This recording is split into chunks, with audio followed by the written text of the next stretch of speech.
বিন্দু আইসা পড়ছো? তোমার চাচা মানুষদের তলপারে চাষার জন্য না এসে উপায় আছে? এমন একটা জায়গায় বাড়ি নিচে যে গাড়ি পর্যন্ত ঢুকে না, আবার পাগলে থাকে। মাই আসে না কেন? মাই আসে না। ঠিক আছে, গোবর করবো না, চলো। পাগল হয়ে গেছো তোমরা? আমি গ্রামে আসতেই চাই না মা, আর ওই দিকে তোমার গ্রামের একটা ছেলের সাথে আমার বিয়ে ঠিক করে ফেলছো। তারপর মানিক যার গা থেকে না গরুর গন্ধ আসে। তোর এই স্বভাবের কারণেই তো তোর আব্বা এই সিদ্ধান্ত নিচ্ছেন। আমরা বাড়িতে থাকতে তুই বাড়িতে আসতে চাস না। তাই বলে মানিক মানিক খারাপ কি? শিক্ষিত পোলা। শহরে থাকে একটা মেয়ে, মা আমার সাথে মানিকের কোন দিক দিয়ে যায়? আমি কিন্তু তোমাদের কারো কথা শুনবো না। তোমরা যদি তারপর আমাকে জোর করছো না, আমি কিন্তু বিষ খাবো। আমার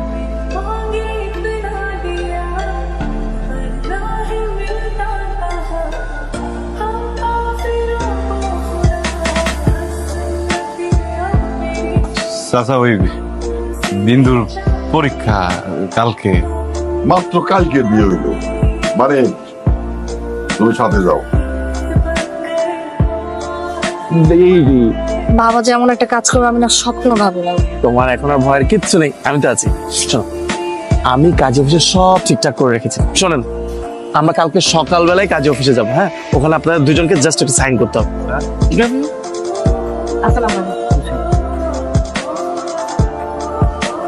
অনেক বড় একটা ঝামেলা মিটলো না? হ্যাঁ, ঝামেলা মেরে নাই তো এখনো।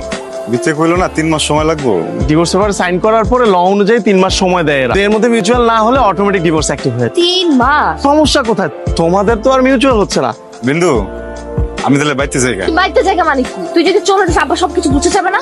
শোন, ডিভোর্স না হওয়া পর্যন্ত আর আমাদের বিয়ে না হওয়া পর্যন্ত এখান থেকে কোথাও যাবি না। খুঁজতেছি না, আমি সকাল থেকে খুঁজতেছি। কোথায়? কত ব্যস্ত আমি। তুই এগুলো করবি কেন? তুই কি এগুলা কার জন্য করতেছিস? তোর জন্য। নাস্তা করছো? সকাল তো কিছু খাস নাই। খাইছি, রাজুর করে খাইছি। হ্যাঁ তোর ও চল ওই যাইতেছি, আমরা ফুল কিনতে যাচ্ছি।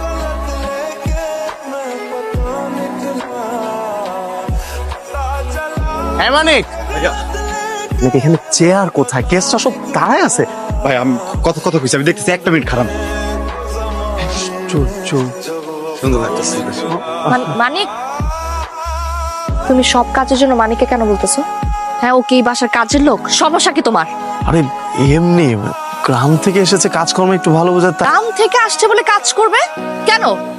গ্রামের মানুষ কি মানুষ না অন্য কিছু? ও তো তোমার বাসা থাকেও না, বাসা কেউ না। তাহলে আচ্ছা ঠিক আছে বাবা, চিল, আর বলবো না। কিন্তু তুমি এরকম সবার সামনে এত রিয়াক্ট করছো না। আমি রিয়াক্ট কেন করবো না? ও কি তোমার? আমার কাজিন। তাই বলো? আমি তো ভাবলাম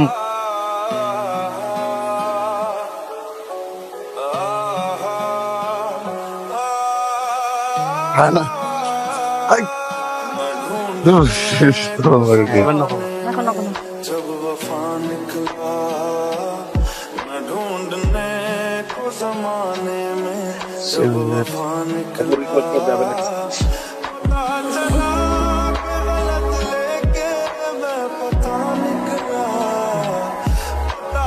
মনে রং আছে না? খুব খুশিতে আসোস, করে লাগতেছোস। তোর একটা কথা বলবো বন্ধু, এদিকে। আমি কয়েকদিন একটা বই দেখতেছিলাম, বুঝছো?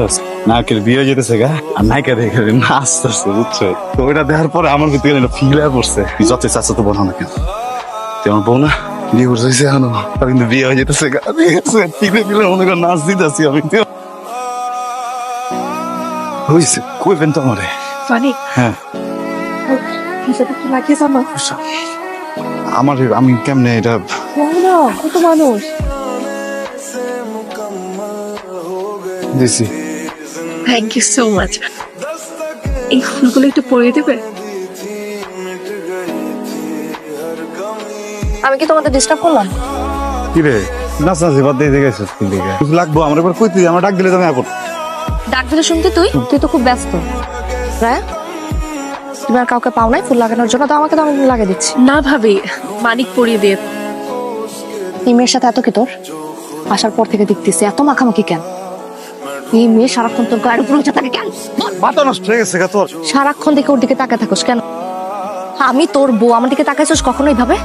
আমি সন্ধ্যা থেকে এখানে সাইজা বসে আছি, আমার দিকে তাকাইছিস একবারও? আমার কি তোর দিকে চাওয়ানোর কথা?